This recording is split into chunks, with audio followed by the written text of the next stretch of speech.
प्रेम से बोलिए श्री सतगुरुदेव महाराज जी की जगत जननी श्री माता जी की सभी दिव्य महान विभूतियों की साचे दरबार की वृंदावन बिहारी लाल की सियापति रामचंद्र की उमापति महादेव की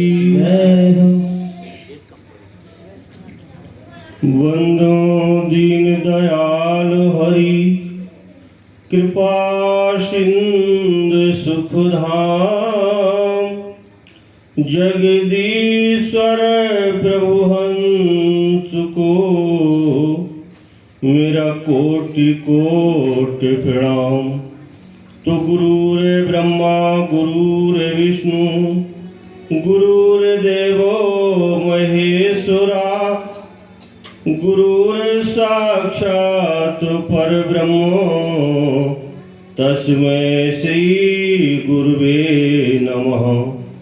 गुरु के सुमिरण मात्र से नासत विघ्न अनंत ताते सर्वारंभ में ध्यावत है सब संत।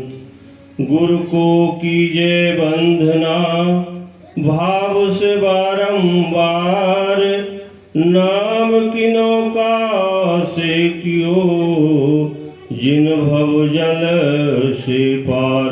बोल श्री आनंद कंद भगवान की जय। स्टेज पर विराजमान पूजनीय संत समाज आदरणीय उपस्थित प्रेमी सज्जनों प्यारी माताओं बहन भाइयों सम्मानित बुजुर्गों सज्जनों, ये बहुत ही सौभाग्य की बात है जो ऐसे कलिकाल के समय में हमें उस परमपिता परमात्मा की चर्चा सुनने का मौका मिला। और ये मौका जीवन में बार बार नहीं मिलता। इस मौके से जो चूक जाता है तो हमारे संतों ने हमारे महापुरुषों ने हमारे शास्त्रों ने समझाया कि आछे दिन पाछे गए और ज्ञान हर्षे हेत अब पछतावा काहेगा जब चिड़िया चुन गई खेत। तो ये किसी और के लिए नहीं है, ये किसी दूसरी खेती के लिए नहीं है, ये मानव तन की खेती के लिए है। हम शास्त्रों को पढ़ते हैं, हम पूजा पाठ यज्ञ हवन करते हैं, पर हम इसे समझ नहीं पाते। सारे जीवन शास्त्रों को पढ़ते रहते हैं, पढ़ते रहते हैं, पढ़ते रहते, तो हम समझते हैं बस यही भक्ति है। पर शास्त्रों को पढ़ना बहुत जरूरी है। पढ़ना जरूरी क्यों है? जरूरी इसलिए है, हम शास्त्र को पढ़ेंगे तो उसके अंदर जो हमारे महापुरुष, हमारे साधु संत, हमारे समाज के जो भगत हुए, उन्होंने उन शास्त्रों में अपना अनुभव लिखा है। पढ़ना भी वेद जरूरी है। ये सब सुमिरण की थ्योरी है और बिन सुमिरण कथा अधूरी है। कोई कार्य आप करते हैं, आपने मकान बनवाया और मकान में छत नहीं पड़ी, तो ये क्या है? अधूरा है। तो ऐसे ही हमारा जो जीवन है, जीवन का जो सार है, ये अधूरा है। कब तक अधूरा है? जब तक हम उस परम पिता परमात्मा को पाना ले। तो उसे पाएंगे कैसे? शास्त्रों को केवल पढ़ने से नहीं पा सकते हैं। मंदिर में जाकर के हम पूजा और पाठ करके वापस चले आए, नहीं पा सकते हैं। मंदिर जब हम जाते हैं तो मंदिर में हम शिक्षा ग्रहण करने के लिए जाते हैं। जैसे एक बच्चा विद्यालय गया तो विद्यालय में शिक्षा ग्रहण करने के लिए गया, उसे जानने के लिए गया, डिग्री प्राप्त करने के लिए गया। ऐसे ही हम विचार करें, हम भगवान शिव के मंदिर में गए, बहुत अच्छी बात है कि हम भगवान शंकर या माँ पार्वती या देवी के मंदिर में हम गए पूजा करने। तो विचार करो, जिन प्रभु श्री कृष्ण के लिए हम सभी मानते हैं, तो भगवान कृष्ण अर्जुन को इसके बारे में समझाते हैं। कहते हैं, अर्जुन तू इन नेत्रों से मेरा दीदार नहीं कर सकता। हम भी मंदिर गए, हमने मंदिर में पूजा किया, दीपक जलाया, प्रसाद चढ़ाया, शरणामृत लिया, घंटा बजाया, शंख बजाया, सारे कार्य हमने किए। पर आप सत्य बात बताएं, क्या हमें देवी का दर्शन हुआ? देवी का दर्शन नहीं हुआ। हमें दर्शन हुआ हमारे कलाकारों ने, हमारे वैज्ञानिकों ने, हमारे समाज के अनेक अनेक लोगों ने उस देवी की जो स्थापना करी थी, वो किससे करी? हमें उसका दर्शन हुआ। यदि असली देवी का दर्शन हो जाए तो देवी का मतलब है देवी हमें देती है। सबसे बड़ी देवी तो हमारे परिवार में है, जिसे हम माँ कहते हैं, और इसी माँ की तरह ही वो देवी इस धराधाम पे आई थी, और माँ का जैसा स्वरूप है ऐसा ही स्वरूप उस देवी ने धारण किया। तो उस देवी ने इस भक्ति को प्राप्त किया, जिसके बारे में भगवान शिव समझाते हैं माता पार्वती को। क्या कहते हैं? उमा कहूँ मैं अनुभव अपना, और सब हरि भजन जगत सब सपना। तो ये जो हम भक्ति करते हैं, इसलिए करते हैं हम मंदिर में जाएं और मंदिर में जाके उस असली माँ का दर्शन करें, उस असली शक्ति का दर्शन करें। एक छोटा सा उदाहरण है, यदि आप समझना चाहें तो समझ सकते हैं। भगवान कृष्ण ने कहा कि अर्जुन, इन नेत्रों से तू मेरा दीदार नहीं कर सकता। तो हम जिसको भी मानते हैं, भगवान शिव को मानते हैं, भगवान कृष्ण को मानते हैं, भगवान राम को मानते हैं, अन्य किसी देवी को हम मानते हैं, और देवी की प्राप्ति के लिए हम मंदिर गए, हमने सारे कार्य किए।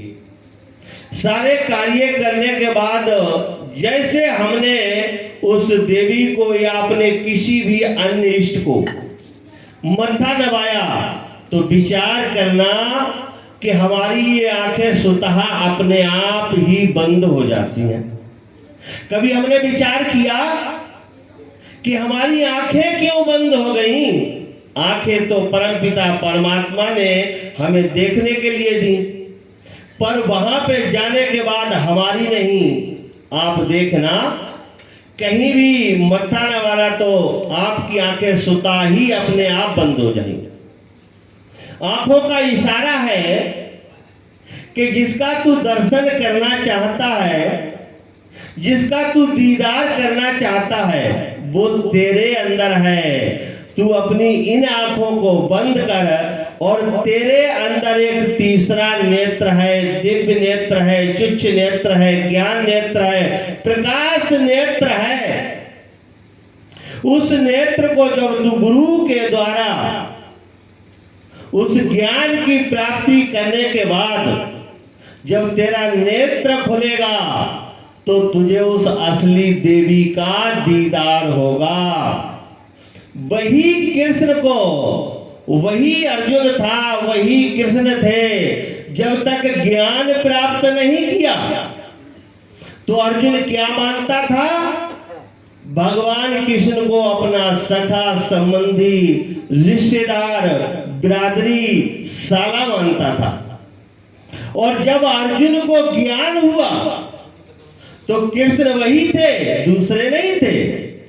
जब उसे ज्ञान हुआ तो कृष्ण से अर्जुन कहता है कि आप तो गुरुओं के गुरु हैं, ऐसे ही वो शक्ति हमारे अंदर है।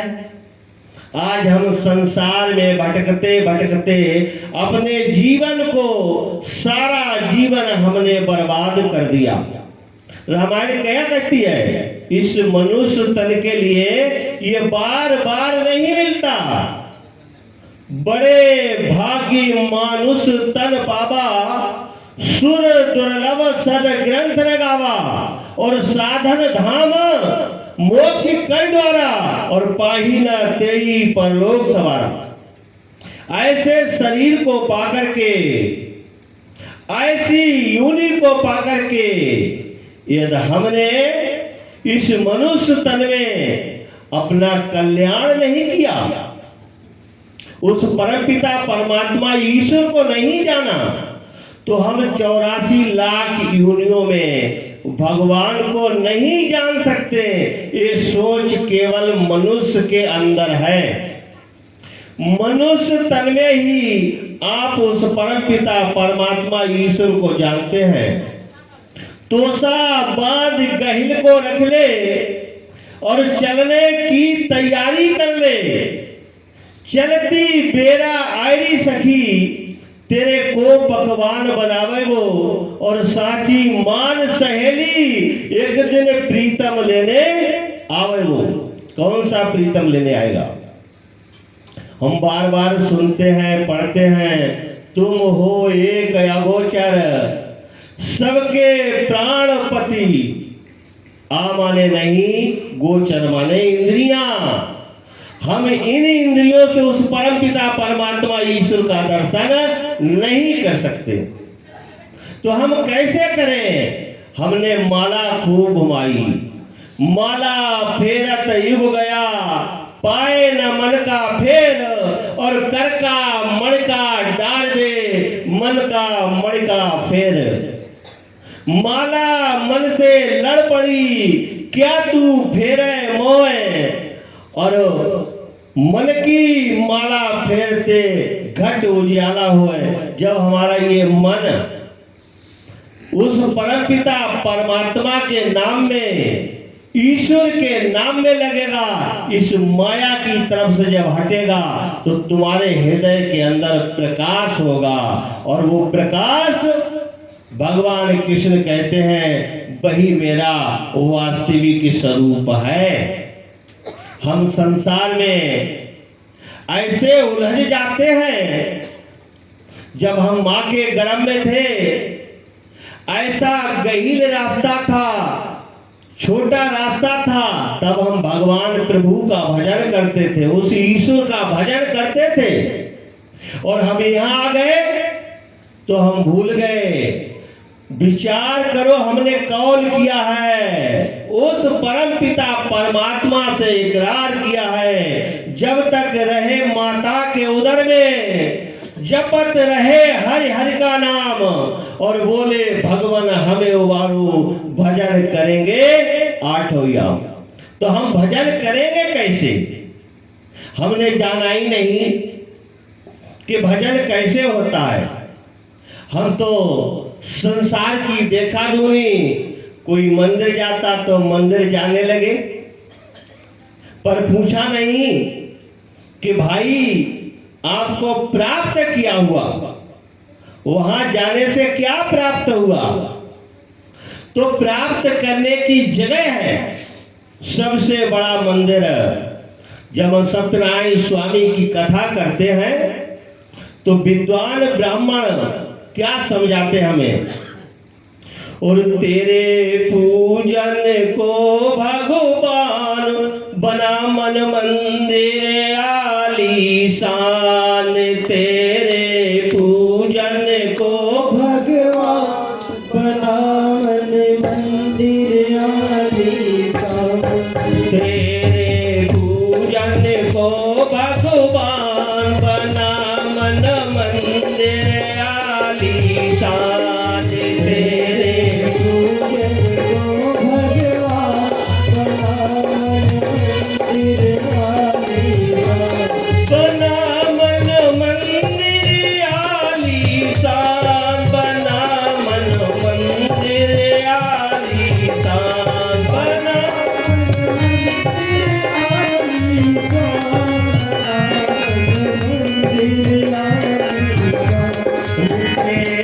पूजन को भगवान बना मन मंदिर आलीशान तेरे पूजन को भगवान बना मन मंदिर आलीशान।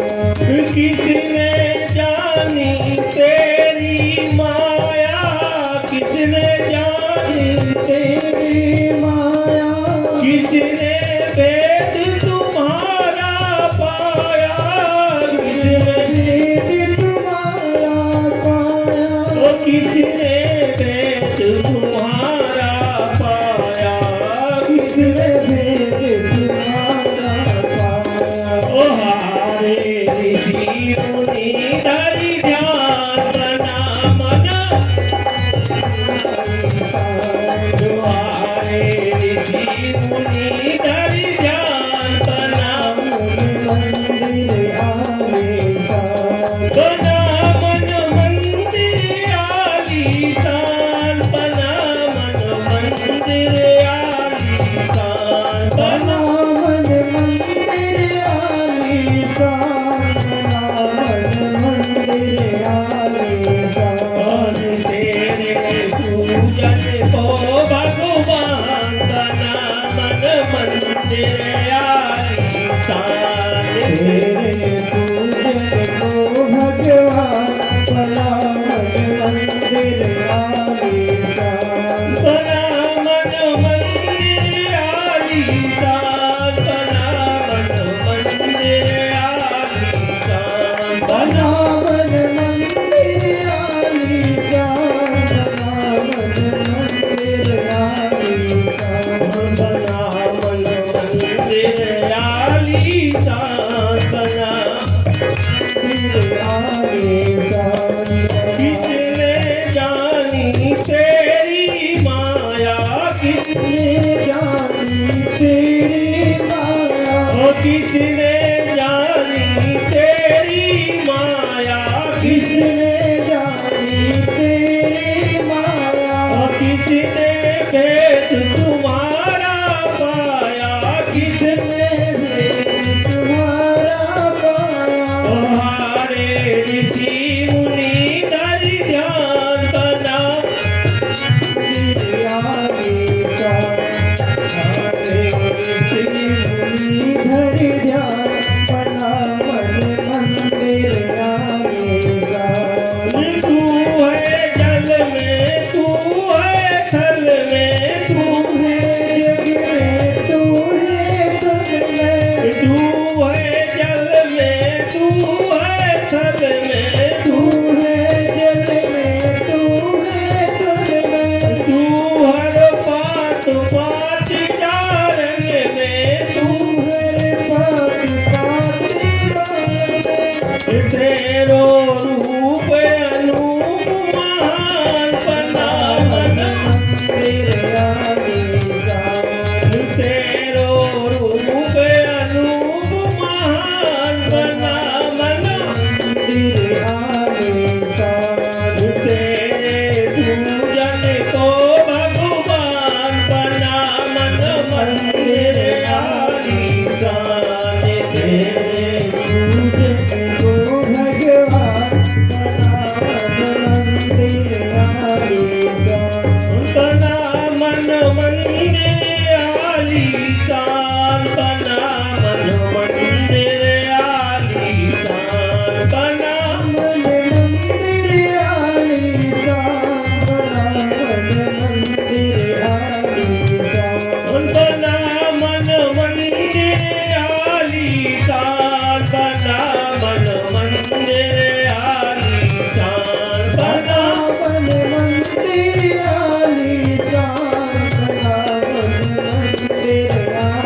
आलीशान। बना मन मंदिर आलीशान, बना मंदिर आलीशान। बोल श्री आनंद कंद भगवान की जय। तो हमारे शास्त्रों के अंदर इस मन की बात कही गई। आप मंदिर गए और घर में कोई कार्य है तो मन कहाँ पहुंचा? ये गाय प्यासी बंधी है, या कोई भी घर में कार्य है तो मन सीधे अटैक पहुंचा घर में। और हमारे संतों ने, हमारे वेद शास्त्रों ने, हमारे महान पुरुषों ने कहा कि ये मन इतना विचित्र है, यदि मन माया में लग जाए तो मनुष्य सारे जीवन रोता रहेगा। और यही मन यदि प्रभु की भक्ति में लग जाए, भगवान की भक्ति में लग जाए, तो उसके जीवन का कल्याण हो जाएगा। तो ये चंचल मन, हम इसे कैसे समझाएं? मन मनाए मानता नहीं, मन है पक्का दूत, और लय डूबे दरिया में जाए हाथ से छूट। मन के अंदर आया, आपने किसी को गाली दे दी, अब मन से तो कुछ नहीं होगा, हमारे ऊपर लोग कितनी उंगलियां उठाएंगे। इस मन ने ऐसे ऐसे कार्य किए हैं, तो इस मन को आप ऐसे नहीं समझा सकते हैं। इसीलिए जब गुरु महाराज किसी को ज्ञान देते हैं तो सबसे पहले उसके मन का समर्पण कराते हैं। राजा जनक को जब गुरु महाराज ने बुलाया और कहा, राजन अपनी सबसे अमूल्य वस्तु आप मुझे प्रदान करें। राजा कहता है, महाराज मेरा सारा राज्य मैं आपको समर्पित करता हूं। गुरु महाराज कहते हैं, राजन ये राज्य आपसे पहले किसका था? तो कहा पिताजी का, इससे पहले दादाजी का, इससे पहले परदादाजी का। तो कहा जब ये परदादे का था, फिर दादाजी का हुआ, फिर आपका हुआ, ये आपका निजी नहीं है। आपकी निजी वस्तु क्या है? तो सबसे निजी हमारा मन है। इसीलिए कहा, जो ध्यावे फल पावे, और दुख बिन से मन का, सुख संपत्ति घर आवे, कष्ट मिटे तन का। तो हम पढ़ तो लेते हैं पर विचार नहीं करते। संतों ने क्या कहा? जो ध्यावे फल पावे, जो उसका ध्यान करेगा किसका?